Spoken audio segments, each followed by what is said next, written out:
Support me on Patreon so that I can afford better lumber. So I knew this would happen eventually, but it actually kind of works because TIE fighters are always blowing up. Oh well, live and learn. So at the end of the TIE fighter build video, I put this clip. I have so many potential future plans for this. So of course, this happened. See, this is because I said online that I have plans for this. I was debating leaving that clip in and was like, don't tempt fate, Jake, but I did it anyway. And it was deemed by Hephaestus that I should suffer for my arrogance. Although, I took a look at the damage and it's actually pretty superficial. And I had always intended to take the wings off for transport and maintenance anyway. So I guess the wind did half my job for me? Hooray for harnessing the power of nature. I'm like a windmill. So I set to work untangling it. See, I knew this could happen, and I was at a point in the build where I realized that if I were to continue building for durability, that would take 2 months and cost $2,000. Or I could build for speed and it would take 2 weeks and cost within what I'm actually making from Patreon. See, there's this trifecta saying, rule, and prop making, and I guess in the business world as well. Essentially, the holy grail build of prop making, aside from the actual holy grail, is a build that you can do at a high speed, high quality, and low cost. So you build it quickly for not a lot of money and it looks museum quality.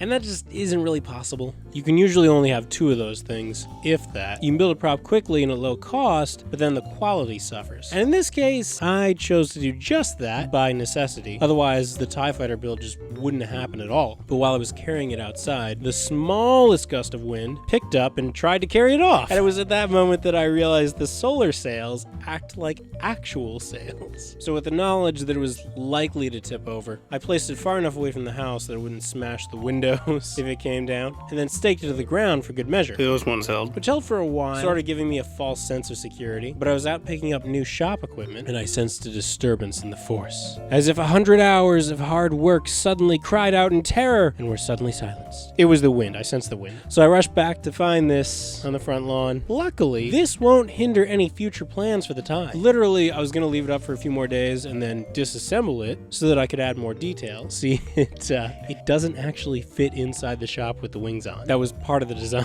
Build it so it can come inside. So that was my Christmas weekend. How was yours? Get anything good? I got drill bits. Anyway, thanks for watching. If you're somehow seeing this before the build video for the TIE, then check out the build video. What are you doing? But if you actually attempt it, I don't know, maybe reinforce the heck out of the struts. Just food for thought. All right, like, subscribe, bell icon, all that jazz. Happy crafting. See you later.